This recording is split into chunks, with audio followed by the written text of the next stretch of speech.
You wake up one morning, walk to your front door with your coffee, and there's a massive freight train car completely blocking your driveway. Not just inconveniencing you, completely trapping you on your own property. That's exactly what happened. To me, and what my homeowners association thought would break me, actually gave me the perfect opportunity for the most satisfying revenge I've ever witnessed by the end of the story. That HOA won't just apologize, they won't even exist anymore. And it all came down to one signature that changed everything. But first, let me take you back to where this all began. ... Asterisk. I inherited this beautiful piece of land from my grandfather. 5 acres of pure tranquility on the outskirts of our small town. Grandpa was a land surveyor, meticulous about every detail, every boundary line, every legal document. When I moved here, I thought I'd found paradise. What I didn't know was that I'd inherited something else along with this land, a target on my back from the local homeowners association. Asterisk now. Here's the thing. My property was never part of their HOA, never signed up, never agreed to their rules, never paid their fees.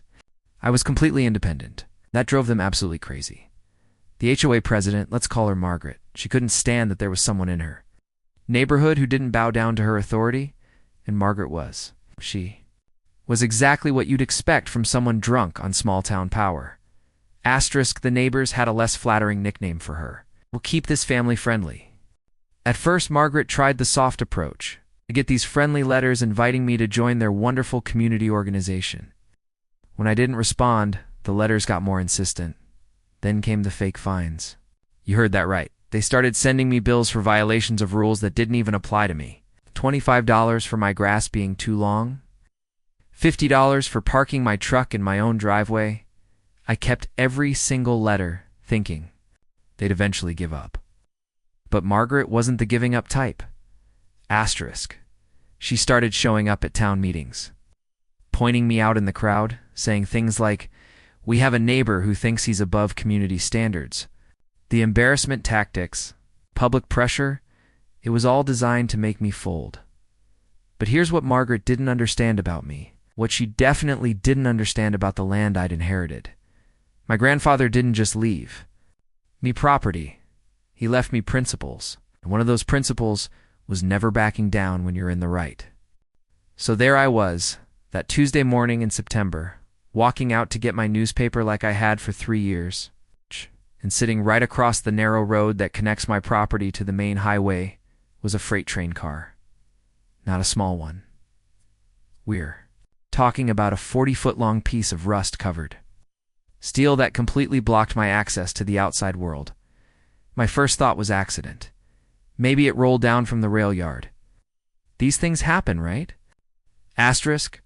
But then I made that phone call to the railway company, and the operator said something that made my blood run cold. That car is leased to your local homeowners association for storage purposes. Storage purposes. They had literally rented a train car to imprison me on my own land? Asterisk. And that's when I saw her. Margaret, walking down the road with 3 of her board members, all of them grinning like they'd just won the lottery. She looked me right in the eye and said, "And I'll never forget these words. Maybe this little inconvenience will help you reconsider joining our community." Right. Little inconvenience.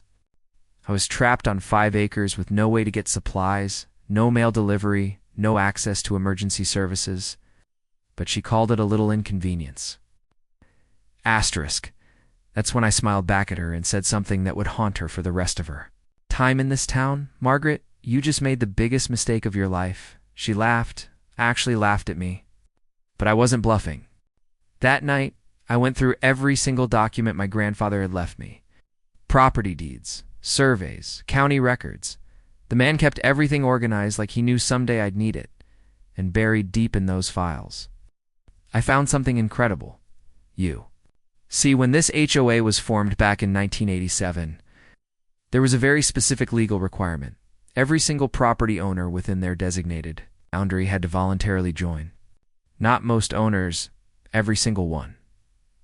Asterisk, and according to the original county records, 2 property owners never signed that charter. My grandfather was one of them. An elderly couple down the road was the other.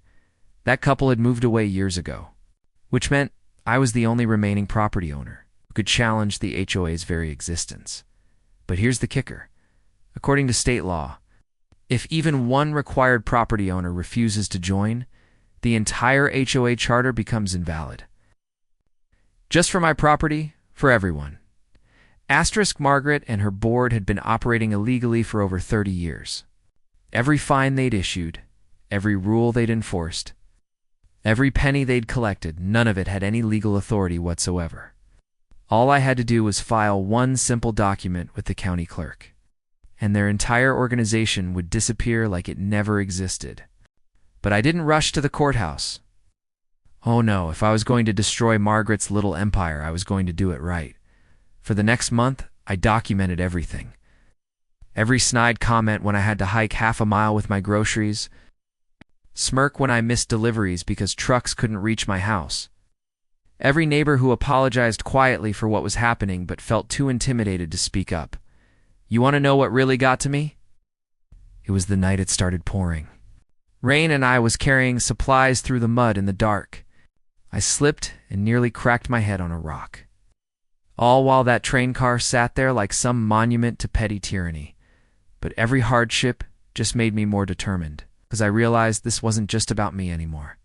I started hearing from other neighbors, people who were tired of Margaret's power trips, tired of paying fees for projects they never wanted, tired of living in fear of their own neighbors. They started coming to me in secret, asking if I had a plan. And finally, I could tell them, not yet, but soon. Margaret made one final mistake that sealed her fate. She organized a neighborhood rally right there by the train car, did on top of it like she was addressing troops, calling me a selfish holdout who was destroying property values. As I watched my neighbors clap nervously, more out of fear than agreement, I knew it was time. The very next morning, I walked into the county clerk's office. The clerk, Mrs. Johnson, had been watching this whole situation unfold. When I showed her my documentation, her eyes lit up.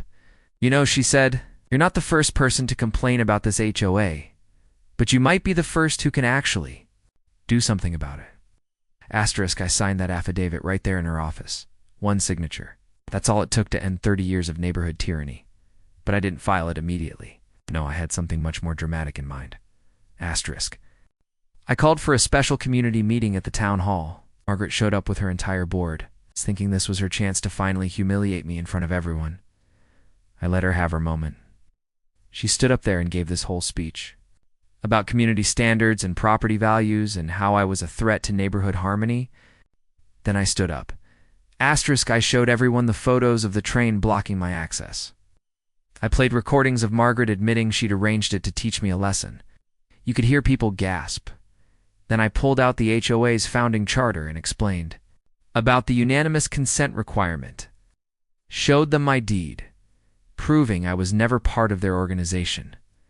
And then, and this is the moment I'll treasure forever, I pulled out that notarized affidavit. As of this morning, I announced, this HOA no longer has legal authority to exist. The room went dead silent. Then Mrs. Johnson stood up from the back. I'd invited her to witness this moment and confirmed it officially. Margaret's face went white, then red. Then she started screaming about lawsuits and appeals, but it was too late. Her little kingdom had crumbled with one piece of paper. Within 48 hours, that train car was gone. The railway company couldn't remove it fast enough once. They realized they'd been dealing with an organization that had no legal standing. But the real victory wasn't just getting my road back. It was watching the neighborhood transform without Margaret's iron fist. People started living again. Kids played outside without being hassled about noise violations. Families planted gardens without approval committees. The community became what it was supposed to be, a place where people actually wanted to live. Margaret tried to salvage her reputation, but it was hopeless. Within 6 months, she'd sold her house and left town entirely, unable to face the neighbors she'd bullied for decades. As for me, I finally had the peace my grandfather must have envisioned when he chose this land independent, free, and protected by the law itself. Sometimes I sit on my porch with my morning coffee, looking out at that road that was once blocked by Margaret's train of spite, and I think about how one person's overreach became their own undoing. Margaret was right about one thing. Someone definitely regretted that train car stunt. But it wasn't me. Asterisk, if you've enjoyed this story of justice served, make sure to subscribe. For more real-life tales of karma coming full circle. And remember, sometimes the most powerful weapon against bullies isn't fighting back with their tactics. It's knowing your rights and having the courage to use them. Have you ever had to deal with an overreaching HOA or neighborhood bully? Share your story in the comments below. Until next time, stand your ground and know your worth. Asterisk, asterisk, asterisk.